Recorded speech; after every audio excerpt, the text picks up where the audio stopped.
Inawezekana kwa sehemu kubwa kwamba wewe ni miongoni mwa watu ambao wamesoma labda vitabu vingi vinavyozungumzia kuhusu matumizi ya muda, au umefuata walimu wengi sana kuhusu matumizi ya muda, au mwenyewe unajiuliza maswali mengi sana kuhusu matumizi ya muda na ukatengeneza mbinu yako ya kutumia muda wako.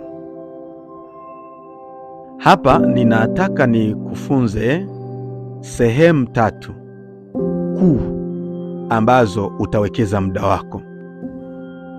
Nikukaribisha katika Daily Wisdom Series, ambapo hapa unaweza kupata hekima kila siku na majifunzo yanayokusaidia kuendelea na kufikia mafanikio yako makuu. Karibu. Matumizi ya muda ni matatizo makubwa sana ambayo watu wengi hukumbana nayo. Wengi wanalia kwamba muda umekuwa mchache sana, sina muda. Wengine tutamsikia anasema siku ya leo kama muda unaenda sana. Sio kwamba muda unaenda sana, lakini matatizo sio muda, ni wewe ndani ya muda, ni kile unachokifanya ndani ya muda. Kwa hiyo sasa nataka tujifunze sehemu kuu 3 ambazo unaweza ukawekeza muda wako mwingi.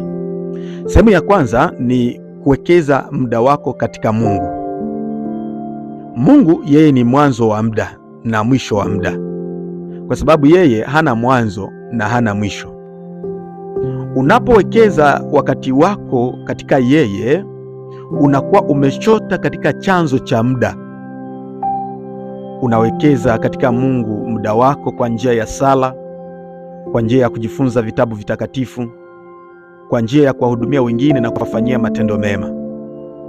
Hizo zinakuwa ni njia, na nyingine nyingi sana zinazokusaidia kuwekeza katika Mungu. Unawekeza muda wako sana. Kwa hiyo soma sana neno la Mungu, soma vitabu vya dini, sali ukiwa peke yako, sali ukiwa pamoja na watu wengine.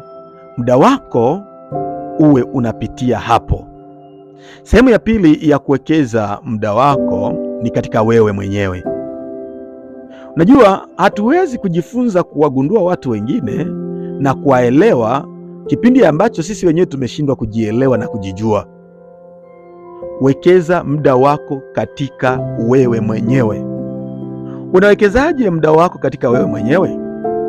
Kuna njia takriban 3 ambazo mimi ninazifurahia sana, na ninaona ya kwamba hizi ni njia 3 katika ile njia ya pili zinazokusaidia kuwekeza muda wako katika wewe.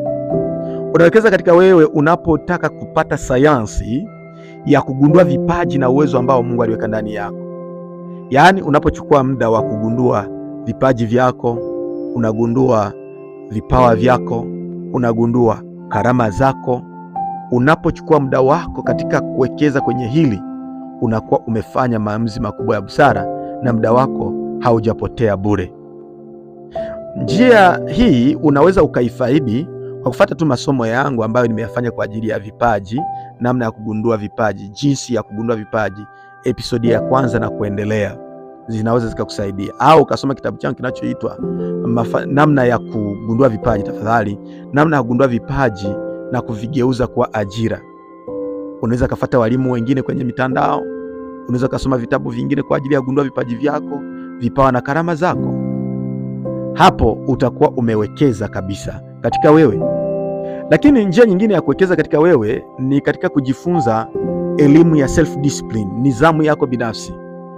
Ukigundua vipaji vyako na hauna nidhamu yako binafsi, vipaji huwezi kuvifaidi, kwa sababu watu waliofanikiwa ni watu walio na nidhamu, ni watu ambao wamejifunza kujithibiti, watu ambao wanajua kusema hapana katika wakati sahihi, watu ambao wanajua kusema ndio katika wakati sahihi, ni watu ambao hawajidhuru kwa maamuzi wanayoyafanya.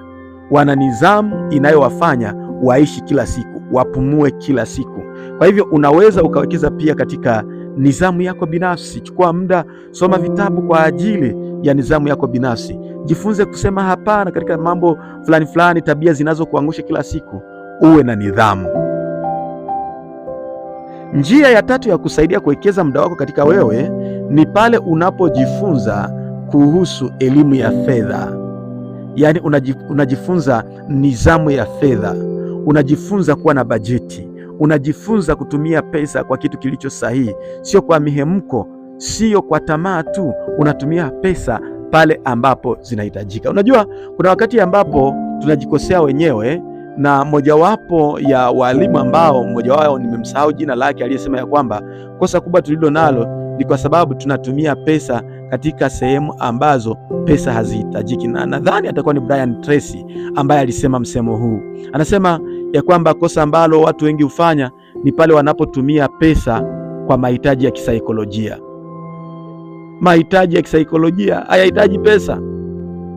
Matatizo yako ya kisaikolojia, matatizo yako ya mihemko hayahitaji pesa, halafu unatumia pesa katika jambo hili. Kwa hivyo ukitaka kuwekeza muda wako mwingi sana katika sehemu hii, utakuwa umewekeza vizuri. Kama unawekeza katika sehemu ya matumizi ya pesa, utakuwa umewekeza sehemu nzuri.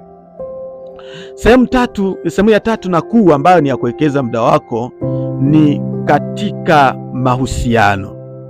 Wekeza muda wako katika mahusiano, kwa sababu watu waliofanikiwa wana mtandao mkubwa sana wa watu ambao hao ndio wanaowasaidia kufika pale ambapo wao hawawezi kufika.